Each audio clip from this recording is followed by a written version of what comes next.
जयपुर स्थित पंडित दीनदयाल उपाध्याय हॉस्पिटल, जिसे गनगौरी हॉस्पिटल के नाम से भी जाना जाता है, इस हॉस्पिटल की अस्थायी चतुर्थ श्रेणी महिला कर्मचारियों ने आज अस्पताल प्रशासन के विरुद्ध नारेबाजी की और अपना विरोध दर्ज करवाया। इस अस्पताल की चतुर्थ श्रेणी महिला कर्मचारियों ने अस्पताल के प्रशासन के खिलाफ गंभीर आरोप लगाया है। उन्होंने पत्रकारों को बताया कि अस्पताल का नर्सिंग स्टाफ चतुर्थ श्रेणी कर्मचारियों का शोषण करते हैं एवं जो कर्मचारी शोषण के खिलाफ आवाज उठाता है उसके ऊपर झूठे आरोप लगाकर नौकरी से हटाने की धमकी दी जाती है।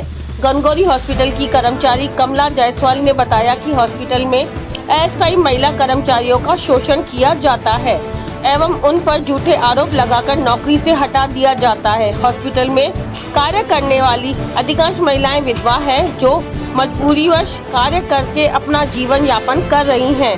महिला कर्मचारियों ने बताया कि ऐसी महिलाओं की न तो सरकार सुनती है और न ही कोई नेता सुनते हैं। उन्होंने बताया कि इस संबंध में क्षेत्रीय विधायक बाल मुकुंद आचार्य एवं अस्पताल प्रशासन को सूचित कर दिया गया, लेकिन अभी तक कोई सुनवाई नहीं हुई है।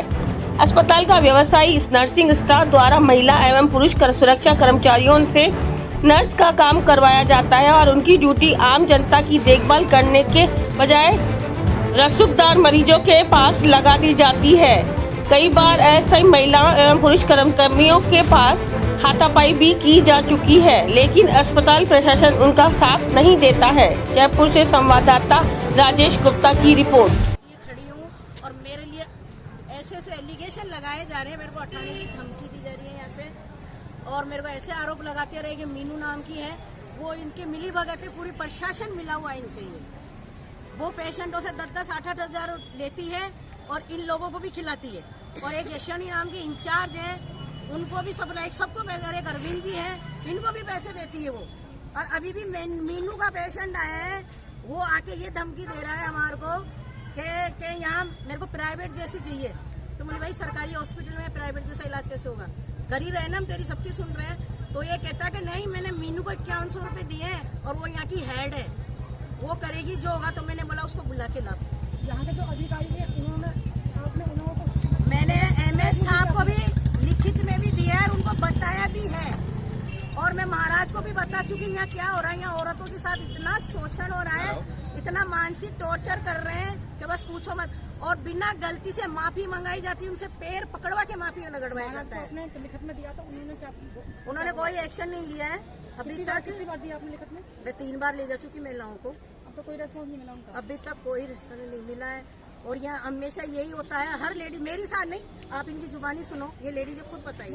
मैडम एक बात बताइएगा, जिनको टॉर्चर किया जा रहा है, काफी महिलाएं, कुछ तो बेचारी डर के मारे अभी भी नहीं आई है, क्योंकि उनको ड्यूटियों से हटा दिया जाता है। कोई भी अगर ऊंची आवाज में भी बात करती है किसी स्टाफ से, उसको सीधा गेट से बाहर कर देते हैं। अभी भी यही कह रहे कि कमला जी तो जाएगी, तुम लोग भी यहाँ से जाओगे, ये तुम्हारी हिमायती बन रही है ना, इसको तो हम भिजा के छोड़ेंगे। और अरविंद जी तो ये कहता है कि मेरे ऊपर बहुत बड़ा मंत्री का हाथ है, कमला जी आप मेरा कुछ भी नहीं बिगाड़ सकते। तो आपने हेल्थ मिनिस्ट्री में इतने सारे अधिकारी हैं, हाँ। उनको कोई ज्ञापन दिया, कोई लिखित में? मैंने सब दे रखा है। मैं 4 बार MS के पास जा चुकी हूँ, मैं नेताओं के पास भी जा चुकी है, पर कोई सुनवाई नहीं हुई। अगला कदम क्या होगा? और इस औरत के साथ हुआ जो सुनो, और कमला जी को तो हम कहीं जाने नहीं देंगे, इनके साथ कवर हूँ मैं यहाँ पर काफी सालों से। जोर से बोलिए। मैं नरेंद्र कंवर हूँ और मैं भी यहाँ काफी सालों से कर रही हूँ, पर मेरे साथ भी बहुत 5-6 महीने से बहुत टॉर्चर हो रहा है, जिसमें पिछले महीने कोई नेता का पेशेंट था, उसके साथ 3-4 अटेंडर थे, रात के 11 बजे वो अंदर था, तो मैंने उसको बाहर निकालने के लिए कहा जाके, तो मेरे से अपशब्द इतनी भयंकर तरीके से करा। उसके साथ फिर बाद में मैंने डॉक्टरों को उन्होंने निकाला। उसके बाद में मेरे खिलाफ यहाँ कमेटी बैठ रही है, डेली मेरे पास लेटर आ रहे हैं, डेली घर पे फोन आ रहे हैं कि है ना आप जाके माफीनामा मांगो। मेरी जब कोई गलती नहीं है तो मैं माफीनामा किस मुद्दे पर मारूंगी, ये बताओ, लिखूंगी वहाँ पर। तो यहाँ क्या परमानेंट एम्प्लॉय नहीं है क्या? परमानेंट नहीं है, हम ठेके कर्मचारी है सब। ठेके कर्मचारी हैं? मतलब ठेके कर्मचारियों को ये धौंस दी जाती है कि या तो माफी मांगो। इस हॉस्पिटल में सीधे सामने रुको 1 मिनट रुको।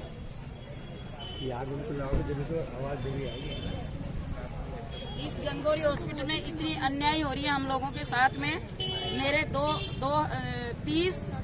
30 तारीख 7वां महीना 2024 के अंदर एक यहाँ मीनू नाम की लड़की थी, यहाँ रोज पेशेंट ले आती थी और हमसे दादागिरी करती थी। तो रोज हम उससे डरते थे, अपने आप को सीआई बताती थी कि मेरी पुलिस में ड्यूटी थी। हम लोग डरते थे, गरीब आदमी थे।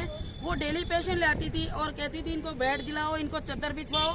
हमें रोज दादागिरी से टॉर्चर किया करती थी। हम डरते थे भाई सीबीआई में है, सीबीआई में। उसके बाद किसी मरीज ने हमें बताया गया कि ये एक यहाँ की मैडम है जो हमारी 6000 की रसीद काटी है और उसने बोला है कि सब कुछ सुविधा मिलेगी आपको प्राइवेट जैसी, और मैं आपको एडमिट करा के आती हूँ। मैं यहाँ सबको मैंने बोल दिया है, कोई कुछ नहीं बोलेगा आपको।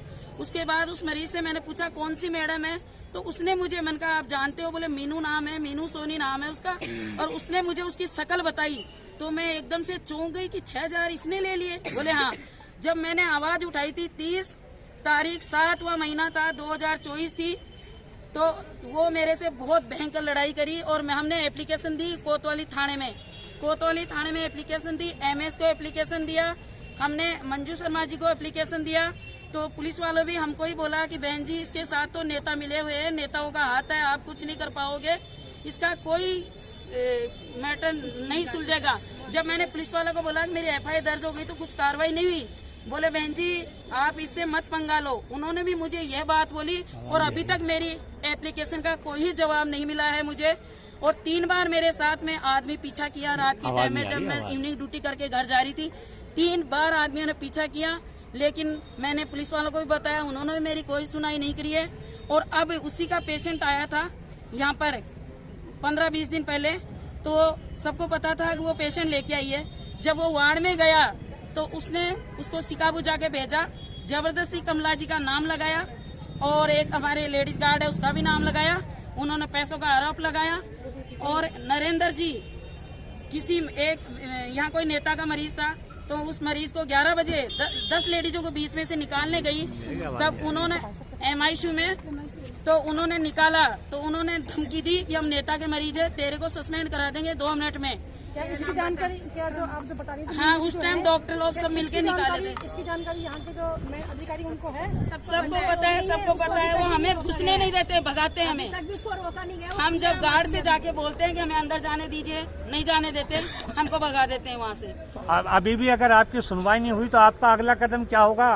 अगला कदम क्या, कल हमारी एक लेडीज खत्म हो जाती पॉइजन खा के यहाँ 2 बजे बाद। लेकिन जैसे मुझे पता लगा मैं दौड़ के गई, उसको समझाई, उसके कपड़े वपड़े चेंज करा के मैंने उसकी बहन को बुला के घर भेजा।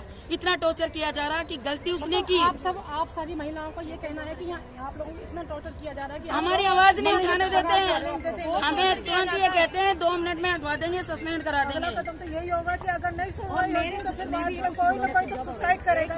यहाँ आत्महत्या होने वाले है 1-2 लेडीजों की। कोई जल्दी मर के सुसाइड करके मरेगा, ये तो 100% है। बोलो, कोर्ट में बोलो।